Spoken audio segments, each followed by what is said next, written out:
Pues bien, buenos días. Disculpad el retraso, hemos tenido algunos problemas técnicos. Nada, gracias a todos por acompañarnos. Pues bien, hoy vamos a hablar de innovación abierta, pero no desde la teoría, sino desde la práctica. Tecnología, financiación pública e inversión privada. En sectores como Life Sciences y Deep Tech, la complejidad aumenta, el riesgo es elevado y los ciclos de desarrollo son muy largos. Difícilmente una startup puede avanzar sola. La pregunta entonces no es si colaborar, sino cómo hacerlo de forma estratégica. Para ello, y para hablar sobre este tema, hoy contamos con tres ponentes con perspectivas complementarias.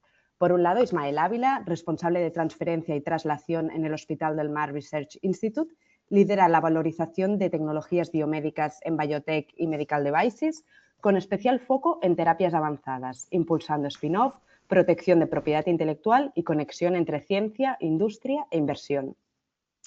También contamos con Martina Milá, analista de inversiones en Inverready Life Sciences, donde participa en el análisis y la gestión de inversiones en el ámbito de ciencias de la vida. Con formación en biología y un posgrado en biotecnología e industria farmacéutica, combina un perfil científico y visión inversora. Y por último, Agustí Solé, economista auditor con más de 20 años prestando servicio al ecosistema emprendedor. Actúa en el ecosistema como asesor, inversor y emprendedor en toda la cadena de valor. Además, es emprendedor en un par de compañías. Entonces, bueno, la sesión de hoy se estructurará en una conversación dinámica entre los ponentes y reservaremos los 10 últimos minutos para preguntas. Así que os animamos a ir dejándolas en el chat y las recogeremos al final. Empezamos entonces. Ismael, la primera pregunta va para ti. Ismael, desde vuestra experiencia, ¿en qué punto del desarrollo tecnológico una startup o empresa obtiene mayor valor al colaborar con un centro tecnológico? Buenos días. Primero de todo, muchísimas gracias. Es un placer estar aquí con todos vosotros y con estos ponentes, que luego harán muy rica la conversación. Pues mira, desde responder a la pregunta que me hacías, ¿no? Desde el punto de desarrollo tecnológico, ¿no? Yo creo que una startup, yo creo que en unos TRLs 3, 6, ¿no? Cuando la tecnología ya empieza a tener una parte científica sólida, ¿no? Pero todavía necesita que haya pues una validación, ¿no? Robusta, que sea reproducible, ¿no? Y hacer esta parte que es el escalado preindustrial, ¿no? Yo creo que es el momento clave. Creo que en unos TRLs más iniciales, en fase más de idea o de primeras evidencias en TRL 1 o 2, creo que tiene un foco más académico, ¿no? Y que también puede haber una parte de colaboración con instituciones públicas de investigación como nosotros. En este caso pueden salir proyectos más en desarrollo o desarrollo inicial. Y en unos TRLs mucho más altos ya estaríamos hablando de un proceso de industrialización donde creo que otras piezas clave del ecosistema podrían entrar, ¿no? Entonces yo creo que aquí este conocido valle de la muerte, ¿no? Que hay en las startups, yo creo que aquí es muy clave la entrada, ¿no? de partners como nosotros que pueden ayudar a validar, ¿no? A pedir también ayudas de forma colaborativa que permitan financiar, ¿no? Los desarrollos y bueno, generar datos sólidos, ¿no? Porque nosotros, de hecho, tenemos aquí acceso a muestras de pacientes en los cuales pueden colaborar dentro de estudios clínicos, ¿no? Que permitan validar y ofrecer esta evidencia que desde el punto de vista de inversores y desde ayudas públicas puedan validar el proyecto, ¿no? Perfecto. Entonces, Martina, un poco basándonos en tu visión inversora, ¿crees que esta colaboración reduce el riesgo a la hora de invertir? Hola, muchas gracias por invitarnos. Muy contenta de estar aquí. Y respondiendo a tu pregunta, te diría que per se sí que lo valoramos bastante, aunque no es un driver principal que usemos para decir invertimos o no invertimos.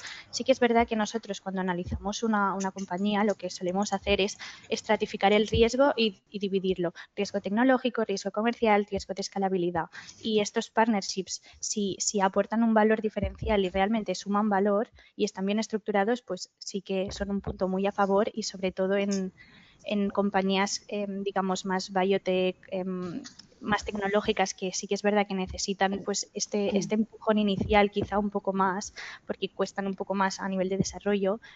Ahí sí que valoramos mucho pues estos partnerships críticos que aportan un valor sólido detrás y, como decía Ismael, que pueden ayudar a aportar datos, pueden ayudar a aportar robustez, pueden ayudar a solicitar ayudas públicas más a nivel más extenso, etcétera.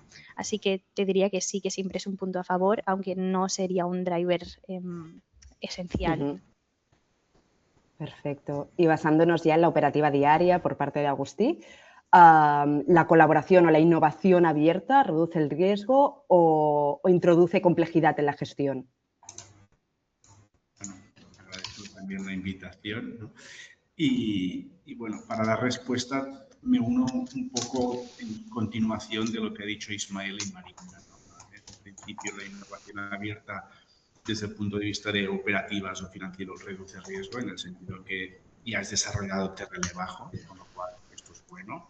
La segunda es al final uno de los puntos importantes, la atracción del capital, ¿no? Y es importante tener en cuenta lo que ha dicho Martina también. Per se no, pero al final es importante. También tienes una colaboración, tienes acceso a Key Opinion Leaders, tienes acceso a ayudas en forma colaborativa, con lo cual, en principio, es muy buena, porque al final tienes acceso a muchas más ayudas, mucha más financiación no dilutiva, tienes acceso a opinión y advisory gratis, ¿no?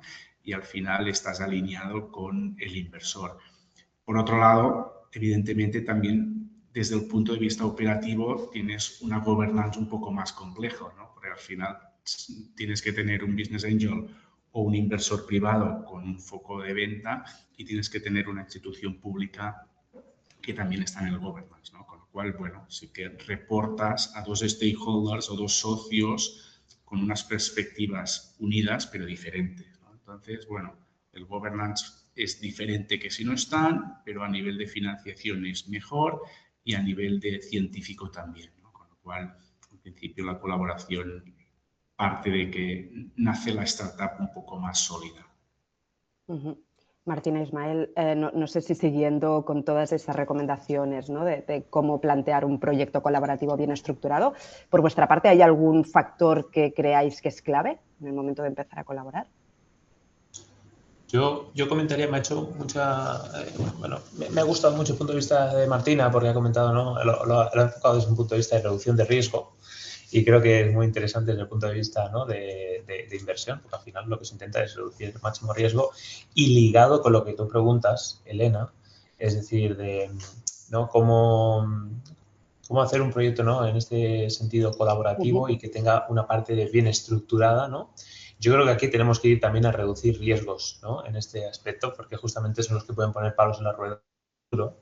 Y yo creo que aquí hablamos tanto de un riesgo de no establecer bien los objetivos, ¿no? Que no sean claros o que no sean medibles, que no sean time-based, ¿no? Es decir, que tengan unos tiempos y unos timings, que esto puede poner nervioso o no, ¿no? Dependiendo a qué inversores que puedan haber detrás, ¿no? También la gobernanza, es decir, quién decide qué. Creo que esto es muy necesario en los proyectos colaborativos que al final piensas, bueno, vamos a hacerlo todos entre todos, ¿no? Todo entre todos, y esto es un error, ¿no?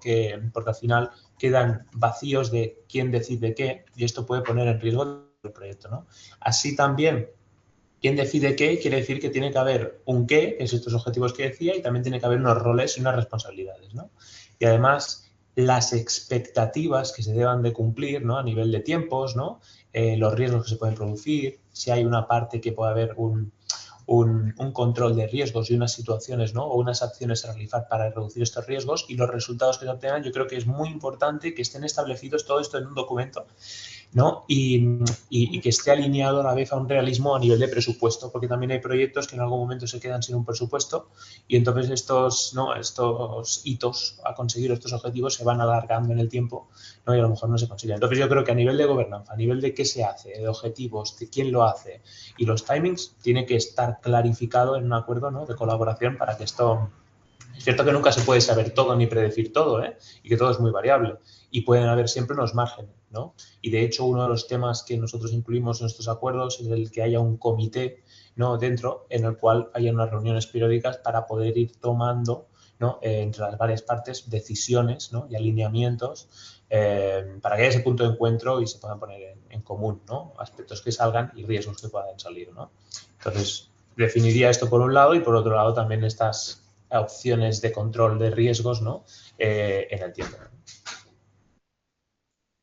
Justo, yo me sumo también a lo que ha dicho Ismael y Agustí, que siempre y cuando aporten valor y esté bien estructurado y quizá un punto que se debería tener en cuenta también es sobre todo la IP, que se quede dentro de la startup y el conocimiento generado quede dentro de la propia compañía. Esto es un punto bastante importante y que desde el lado inversor también se valora porque de cara a futuro puede ser un driver importante. Entonces nos basamos en mitigación de riesgos, ¿no? Sobre todo, ¿no? En esta colaboración inicial. Agustí, por la parte financiera, ¿cómo se pueden mitigar estos riesgos? Bueno, al final yo creo, no sé, aquí Martina quizás me complementa, pero yo creo que con un buen business plan, pues partes bien, ¿no? Al final, si tienes un buen despliegue de dónde llegar, de dónde partes, ¿no?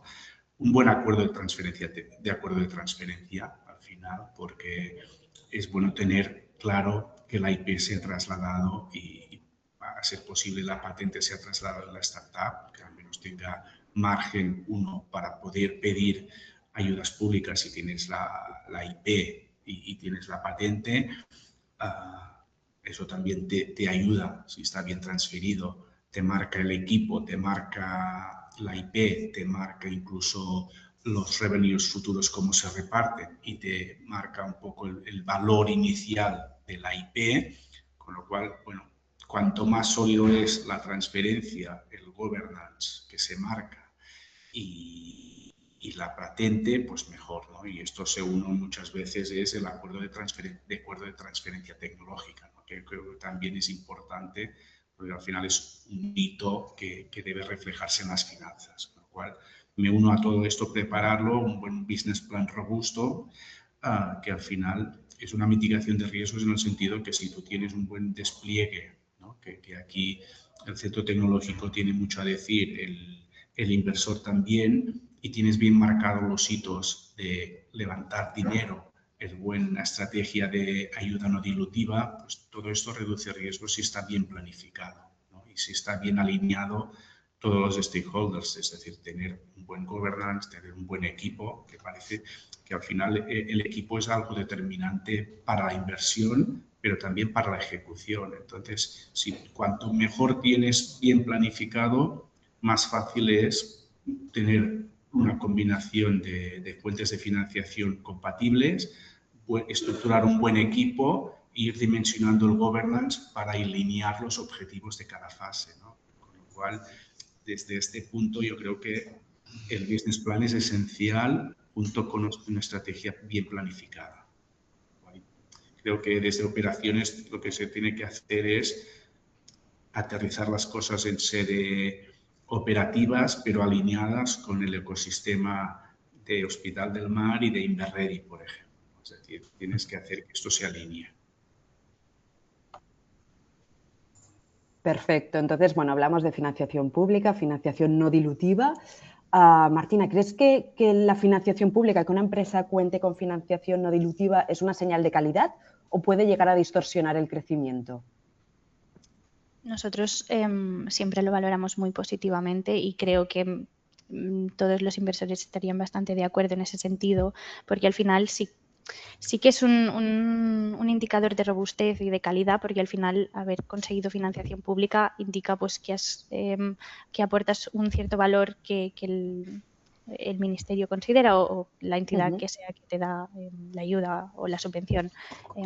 Entonces sí que es un indicador de robustez y a la vez también es una forma de conseguir este smart money que le llamamos, que es dinero del capital privado apalancado junto con dinero público, que es una forma de reducir el riesgo financiero para poder dotar a la startup pues, de más runway y poder llegar a un hito relevante y que aporte valor, y que al final es lo que buscamos desde el capital privado, llegar a estos hitos que puedan aumentar la valoración de las compañías y de ahí pues, sacar una rentabilidad y aportar valor también estratégicamente.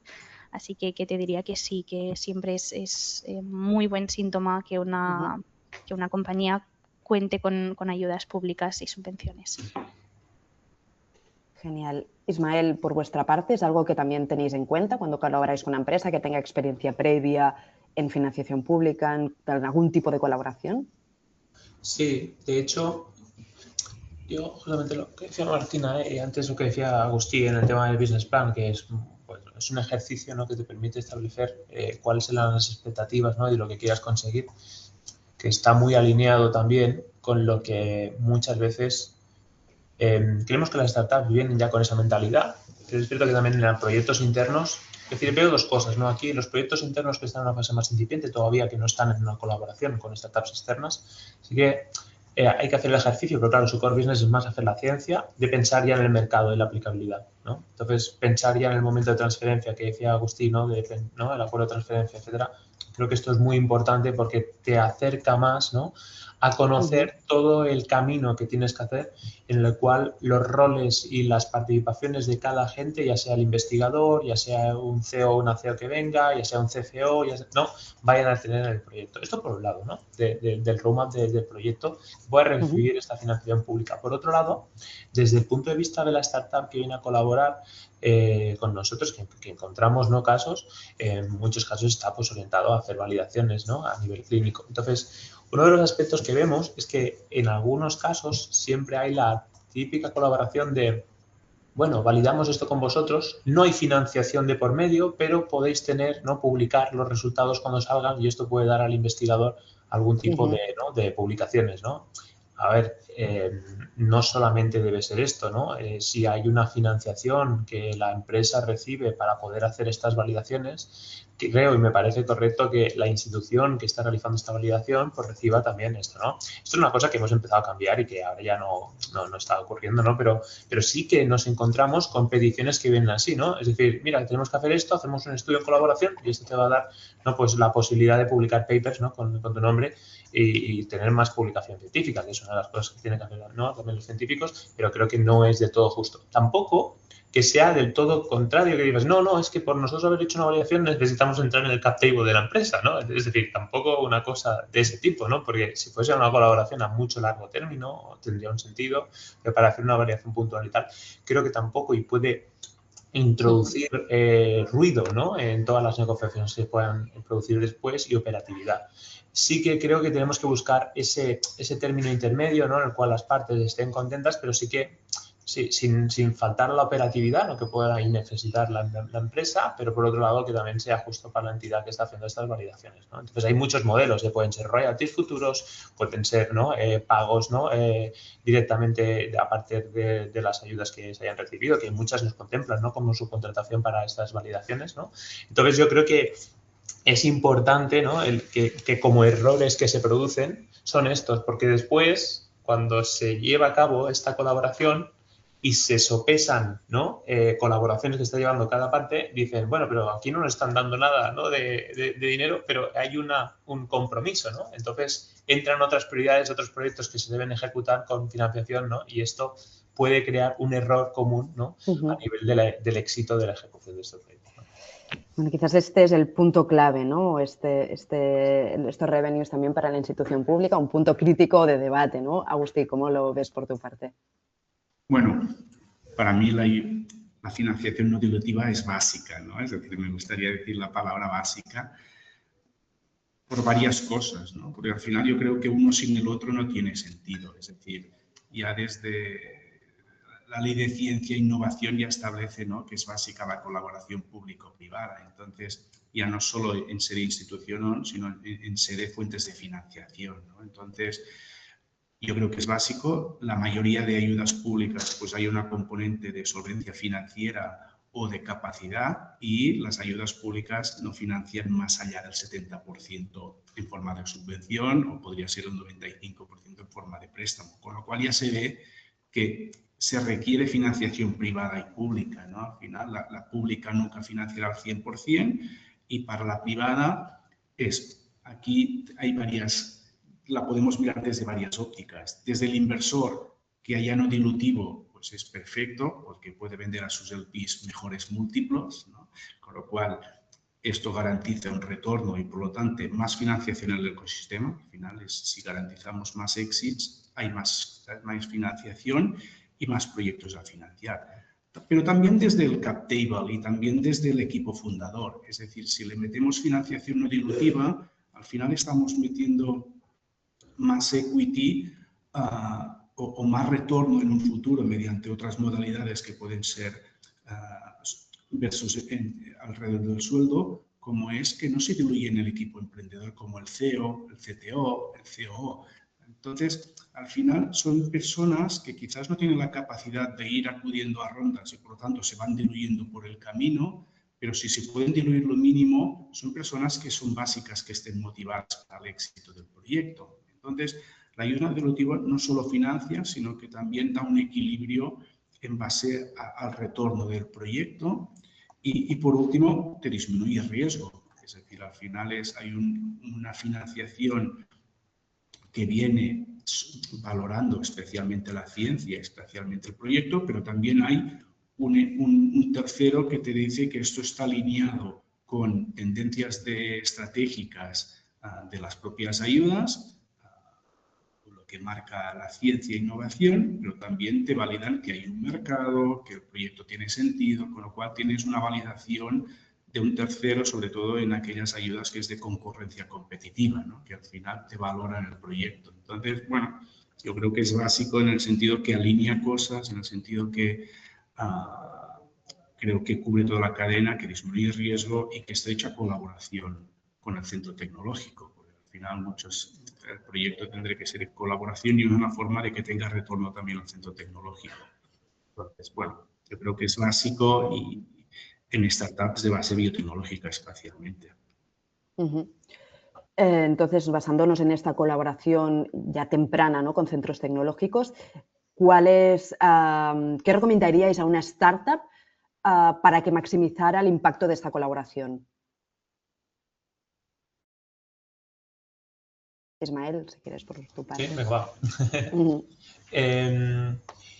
Por un lado, creo que tienen que venir con un problema muy bien definido, ¿no? Es decir, ser muy y a la vez transparente, ¿no?, con el nivel de madurez en el que se encuentran, porque en muchas ocasiones, ¿no?, a lo mejor viene una startup, bueno, en algún caso nos hemos encontrado que dice, esto ya lo tenemos, ¿no?, está a punto de ser comercial y está en una fase muy inicial, ¿no? Es como algo que dices, ¿no?, colabora porque esto ya lo tendremos en el mercado, ¿no?, va a hacer currículum a los investigadores, ¿no?, toda esta parte, y todavía está en una fase inicial, ¿no?, y que requiere a lo mejor no ir a una fase, a un estadio tan avanzado, ¿no?, sino previamente hacer unas validaciones, ¿no?, de hipótesis, ¿no? Otra de las cosas, creo que es importante alinear las expectativas temporales y desde las dos partes, o desde las tres partes que intervengan, por varios motivos. Porque muchas veces nos encontramos con alguna validación que incluye por la participación de pacientes, ¿no?, y hay un tema de recruitment, ¿no?, que a veces se puede ver afectado por muchas situaciones. COVID fue una que hizo una afectación increíble en todos los procesos de recruitment tanto de empresas de biomarcadores como no, o de empresas que estaban validando con pacientes, porque en aquel momento realizar estos estudios no era la cosa, ¿no?, que éramos quizás los que estábamos orientados a temas de terapias cáncer, ¿no? Estas indicaciones sí que lo eran, pero otras a lo mejor no tanto. Entonces, estos aspectos que pueden pasar, no puede ser que pase una situación así, o por ejemplo, haya un cambio en el servicio, ¿no?, o hay una persona que esté de baja, ¿no?, o cosas así, y después la empresa, ¿no?, diga, os habéis comprometido a esto, no se ha conseguido. Creo que tiene que haber una parte de flexibilidad, ¿no?, por ambas situaciones. No es una cosa recurrente que se dé, ¿no? Eso por un lado. La otra cosa creo que creo que esto da como miedo a veces hablarlo, pero creo que hay que ser muy transparentes con lo que se espera de cada parte y a nivel también de cómo se pretende de alguna forma pues compensar o pagar, ¿no?, por esta colaboración, ¿no? Entonces, no lo entendería tanto como que el centro tecnológico en nuestro caso somos un proveedor, ¿no?, sino que somos, yo diría que es un socio estratégico en el proceso, ¿no?, el procedimiento de validación, ¿no?, y desarrollo de esta startup, por lo que yo pondría las cartas sobre la mesa y diría, mira, esto es lo que creemos que vamos a obtener, por lo tanto, creemos que la forma de pagos debe ser una parte de royalties futuro, porque ahora mismo la startup se encuentra en una situación compleja, ¿no?, y ahora mismo pues no hay cash, ¿no?, y aquí Agustí a lo mejor se habrá encontrado en estas situaciones, ¿no?, en las cuales ¿no?, ahora mismo la empresa no puede enfrentar estos pagos, pero creo que podemos llegar a esta colaboración, ¿no?, en la cual, pues, oye, pues en un caso futuro, si tú ganas, todos ganamos, ¿no? Entonces, yo creo que enfocarlo en este sentido, ¿no? Yo creo que puede ser beneficioso. Entonces, volviendo así, resumen, yo sería muy claro con el problema que se quiere hacer o qué se quiere realizar, ¿no? Alinear las expectativas, sobre todo temporales, porque son las que siempre van, ¿no? Un poco, y a muchas startups a lo mejor tienen un inversor detrás, les piden que hayan milestones conseguidos, ¿no? Y también en la repartición de, ¿no? de lo que se pueda generar. Si no es dinero, puede ser propiedad intelectual o pueden ser otros aspectos, pero de alguna forma sí que tiene que haber para compensar y que todas las partes están contentas, ¿no?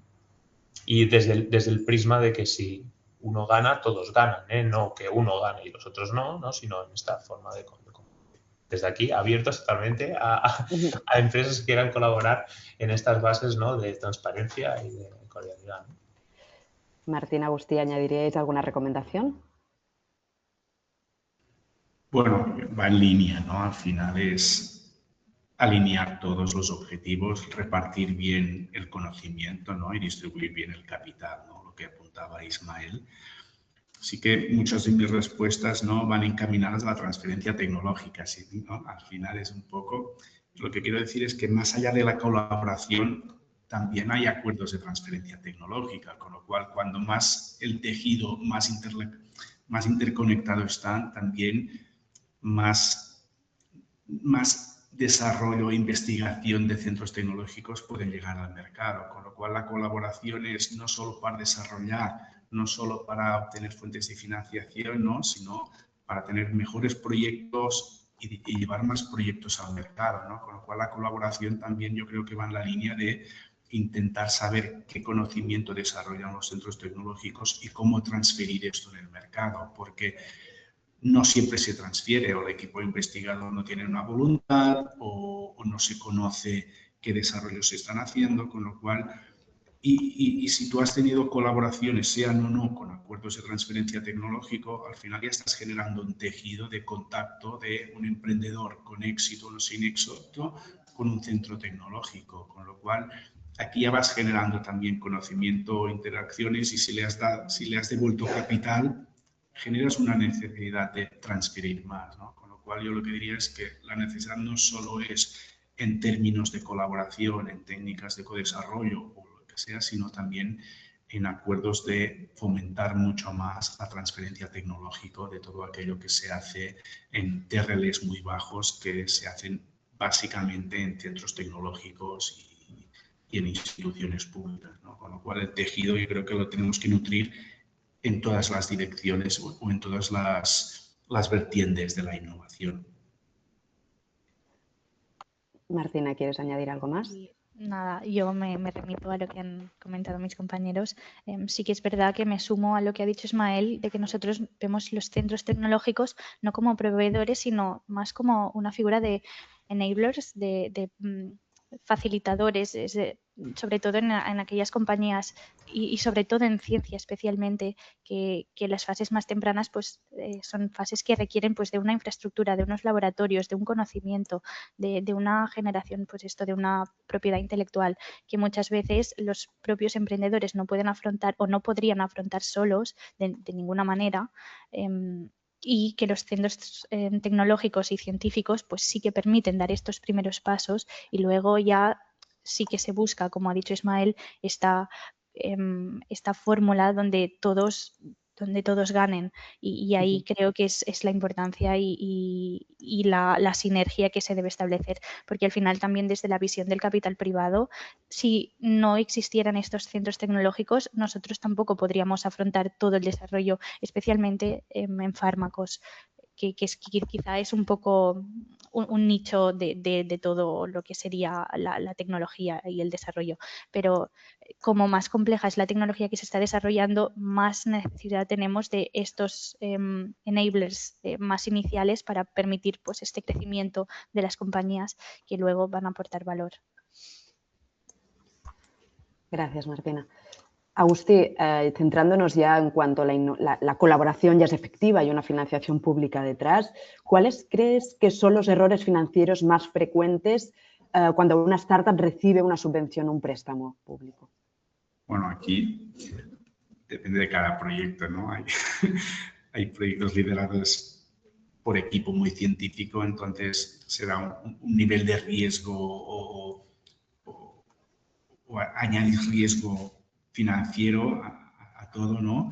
Y a las rondas. Entonces, bueno, para mí, como decíamos, todo parte de un buen business plan que puedas bien estructurar cuando levantar rondas, cuando no. Es decir, un riesgo es no tener controlada la caja en estos proyectos. Al final es las rondas tardan en cerrarse, con lo cual la planificación y el control de la caja es básico, ¿no? Entonces, si no se da este input, es un problema en startup y para ello tienes que tener buen conocimiento del contexto y de las fuentes que vas a ir alcanzando y de los hitos.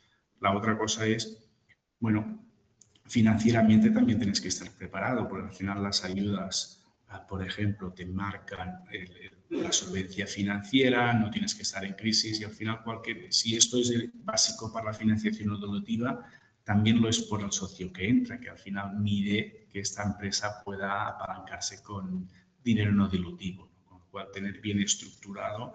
La siguiente es ser facilitador de los acuerdos. Al final, si la due diligence, si tienes un buen control, ya no solo financiero, sino de compliance, bien soportado todas las transacciones, bien auditado, llevado financieramente, facilitas una negociación de term sheet, facilitas la due diligence, al final también transmites una profesionalización al inversor que entra, con lo cual creo que tener esta capa financiera va bien, ¿no? Y la otra cosa es, bueno, que hay mucha normativa detrás que no puedes pagar si no cumples con la ley de morosidad, no puedes ser elegible si no cumples la ley de morosidad, varios indicadores, al final entras en debate, muchos inversores privados tienen perfil financiero, al final, bueno, hay riesgos financieros y la otra cosa es, según cómo contabilizas, puedes penalizar o no la financiación, es decir, hay ayudas que tienen normativa, ¿no?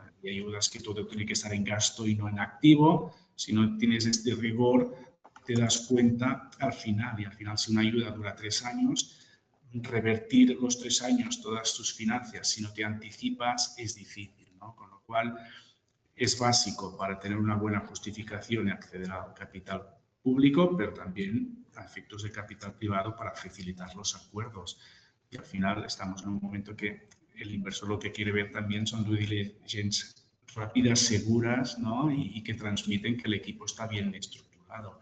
Entonces, bueno, es básico en todo esto las finanzas, como lo es un buen equipo robusto, al final, ¿no? Por eso existen estas figuras de interinaje de capas de C-level, porque al final garantizas que estas cosas van pasando y no pones en riesgo ni uno de los puntos y sobre todo el rigor en el cash flow. Parece una cosa extraña, pero el cash flow creo que es un elemento básico en esas empresas porque no transmitir bien tu runway es generar inseguridad y poner en riesgo el llegar a hitos de valor y poner en riesgo rondas, ¿no?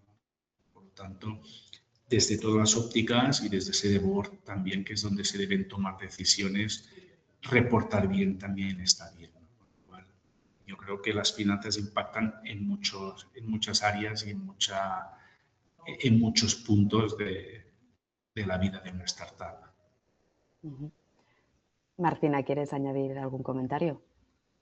Justo, también me sumo a lo que ha dicho Agustí. Al final, desde el capital privado, lo que hacemos es cuando vamos a financiar en equity una compañía, lo que hacemos es, y yendo, digamos, a lo simple, cogemos los números y vemos básicamente si encaja y si los números suman, digamos, para decirlo así de forma muy, muy coloquial.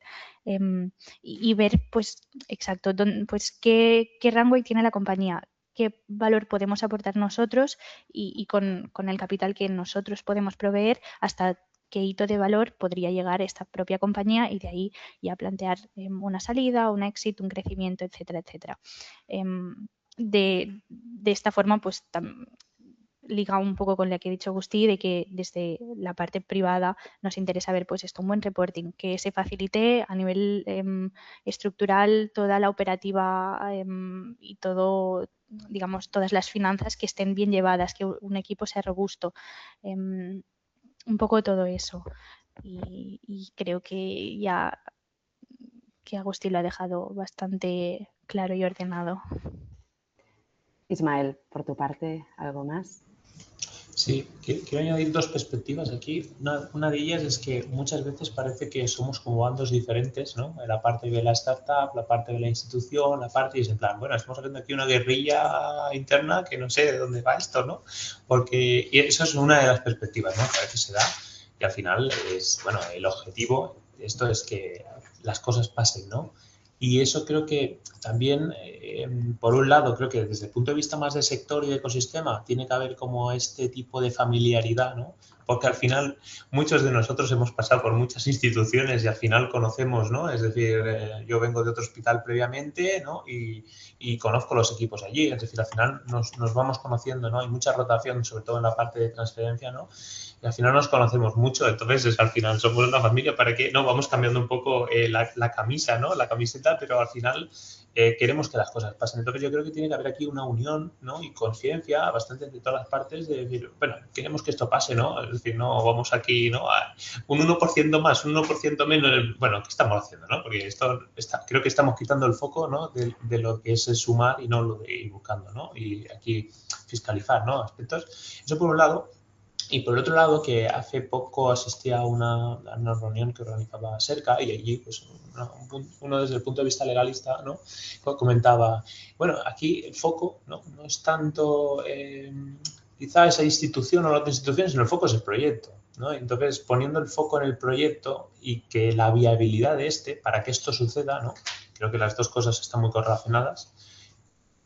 Pone el foco en otra cosa, que no es el investigador, no es el CEO de aquel momento, es decir, todo esto es cambiante, porque el valor que aporta un perfil en un momento es diferente al que aporta otro en otro momento, ¿no? El CFO tiene un papel muy importante en un momento, ¿no? O desde unas fases, quizá no desde el minuto 1, pero sí desde el minuto 2, ¿no? Es decir, todos son como actores y al final estamos un poco de pasada, ¿no? En esta vida, es decir, venimos a dejar un poco, ¿no? A dejarlo un poco mejor de cómo estaba cuando llegamos. Entonces, nuestra acción es en todo el mundo y todo el tiempo, en el aspecto temporal, es muy reducida. Entonces, venimos a empujar un poquito más el tema, ¿no? Entonces, yo creo que estar en ese momento cuando hace falta, ¿no? Y no estar cuando no hace falta del proyecto, yo creo que es muy importante, ¿no? Porque el objetivo, como digo, y esta es una reflexión que quería dejar, es que el centro y el objetivo es que el proyecto avance, ¿no? Al final, el proyecto avance ¿para qué? Para que llegue al paciente, ¿no? Entonces, eso es lo que nos tiene que unir, ¿no? Y todo lo otro tenemos que ser conscientes de que nuestro rol pues, puede ser mejor o mayor o más importante en un momento determinado y en otro momento está totalmente diluido, ¿no? Entonces, tenemos que ser conscientes que ese baile que se pueda producir pasará y muy bien claro cuál es nuestro objetivo y en qué momento debemos de incidir, ¿no? Porque nos encontramos, ¿no? En diferentes casos, ¿no? Entonces es una reflexión así tanto de ecosistema como también de dónde poner el foco, ¿no? Eso. Muy buen punto. Bueno, Sí. recordad a la audiencia, Agustín, no sé si querías añadir algo más. Si me permites, cada vez el ecosistema es más homogéneo, ¿no? y más alineado, pero cuánto difícil lo que acabas de decir, ¿no, Ismael? Porque al final yo creo que es el gran reto no cubierto, o parcialmente, ¿no? Al final pensamos que un fármaco tarda en llegar al mercado, pues puede tardar 10 años, ¿no? Depende del estudio clínico, depende de muchas cosas. Entonces, ¿cuántos perfiles deberían ir cambiando en 10 años, pasando por etapas tan distintas? ¿Y cuánto difícil es que esto suceda, ¿no? Al final es, yo que hago interinajes, pues tengo sentido en una parte de la cadena de desarrollo, pero no en todo, ¿no? Al final, entonces, bueno, gran reflexión, pero gran reto al final, ¿eh? Porque yo no veo muchos cambios para garantizar que el objetivo debería ser el centro del proyecto se alinee, ¿no? Entonces, bueno, gran reflexión, pero gran reto. Totalmente, sí, sí, el reto aquí es donde tenemos que poner el esfuerzo, ¿no? A sobrepasar pero totalmente, sí, sí. Perfecto, bueno, recordar a la audiencia que si ya hay preguntas, por favor que las dejen, que ya vamos a ir acabando. Y por nuestra parte, nada, ya para acabar os voy a pedir una respuesta muy concreta. Si tuvierais que dar un solo consejo a una startup que quiere crecer vía innovación abierta, ¿cuál sería? Ismael, empezamos por ti. Venga. Quizá un poco esta reflexión, ¿no? Un poco hacia el plan, venimos, ¿no?, a dejar nuestra perspectiva o nuestro toque, ¿no? Pero estamos en un mundo muy cambiante y las startups, pues, por definición, van explorando diferentes modelos de negocios, varias vías, ¿no? Están en un momento muy cambio. Y yo creo que, bueno, dejarles como que lo único constante es el cambio, sería como una reflexión, ¿no? A asumir, pero que todo emprendedor o emprendedora ya tendrá más que asumido, ¿no? Y yo les comentaría que siempre se enfoque desde que si tú ganas, los dos o los tres ganamos, ¿no? Entonces, creo que esa reflexión es importante, ¿no? De que nunca no nos miremos tanto el ombligo, ¿no? Tanto cada una de las partes, sino que se piense en este sentido de amplitud, ¿no? y de gran perspectiva, ¿no? Sería mi reflexión. Martina.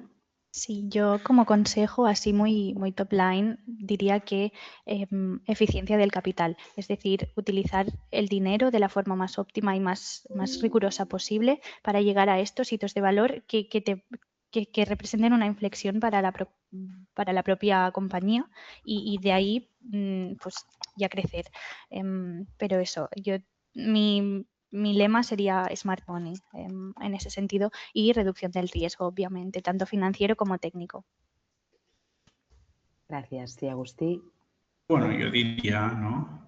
Planificación, anticipación, ¿no? Al final lo que diría es, si planificas bien y alineación, ¿no? Yo le diría es planificar bien, analizar bien los riesgos, analizar bien cómo financias el proyecto, pero también cómo alineas todos los stakeholders para que cada fase pase y anticiparte a ella, ¿no? Al final es, si tienes muy claro que entras en fase de licenciar, pues oye, tienes que planificar bien la entrada de un BD capaz de que esto suceda, ¿no? Al final, si tienes que levantar capital privado, tienes que tener un CEO que ser capaz de levantar capital privado.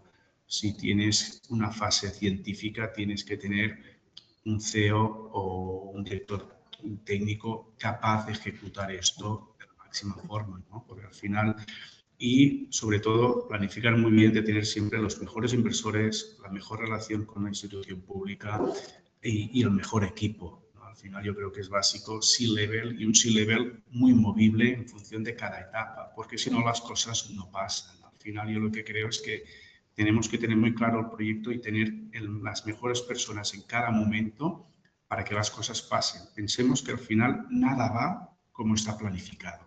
Entonces, si no tienes un órgano de administración, unos socios que sean capaces de hacer follow-ons, ¿no? Al final tener un capital que no vas a poder recurrir tampoco es smart capital al final, ¿no? Entonces, cualquier desviación que va a suceder, cualquier problema que va a suceder, o si no tienes un equipo, un órgano de administración y unos socios que sean capaces de pivotar, de asumir la desviación, es difícil que todo pase, ¿no? Con lo cual me atrevería a decir que todo lo que se ha dicho es básico, pero para ello planifiquemos, anticipemos y tengamos talento. Al final la captación de talento en estas empresas es vital. Y hay mecanismos para contratar talento, hay ayudas públicas, entonces intentemos siempre ir por delante y hacer las cosas muy bien alineadas. Perfecto, muchas gracias. Bueno, entonces, si algo hemos visto hoy es que la innovación abierta no es solo colaboración técnica, es estrategia compartida, estructura financiera y credibilidad frente a inversores. La clave no es acceder a financiación pública, sino integrarla en una estrategia coherente de crecimiento. Pasando ya a las preguntas, tenemos una única pregunta. Os la lanzo a los tres para quien quiera contestar. ¿Tener la colaboración con centros públicos desde antes de constituir la empresa vale la pena o es mejor esperar a que el TRL avance, ¿no? O que al menos el business plan vaya avanzando? Yo, desde mi punto de vista, diría que, es decir, antes de la creación de la empresa, decía la pregunta. Sí. Yo creo que la creación de la empresa ¿no? es algo instrumental, es decir, en el sentido de que para mí no marca un momento de antes o después, sino para mí el proyecto está en una fase de más madurez o menos madurez puede estar en mucha madurez y la empresa no está creada todavía. Es decir, la creación de la empresa para mí no viene alineado con si haya o no más madurez o menos madurez. Puedes estar en una fase muy inicial, necesitar mucho capital y para esto necesitas crear la empresa y sin tener casi nada, ¿no?, dentro. Entonces, yo creo que dependería un poco del estado o del TRL, ¿no? En este caso, yo, ¿en qué momento incluiría, ¿no? En el momento que necesites apoyo socios estratégicos para poder avanzar y no puedas avanzar tú solo, ¿no? Y uno de los puntos donde esto juega mucho un rol con los centros tecnológicos y más diría incluso con los centros de investigación que están asociados en hospitales en el momento de la validación, ¿no? De ofrecer evidencia clínica detrás mediante muestras de pacientes, mediante pacientes que participen en estudios, ¿no?, de investigación para ofrecer esta evidencia, ¿no? Es lo que comentaría. Gracias. Pues bueno, hasta aquí el webinar de hoy. Muchísimas gracias a los tres por la claridad y la visión y gracias a todos los que nos habéis acompañado hoy. Un placer. Placer. Gracias a los tres. Que Gracias. tengáis muy buen día. Que vaya bien.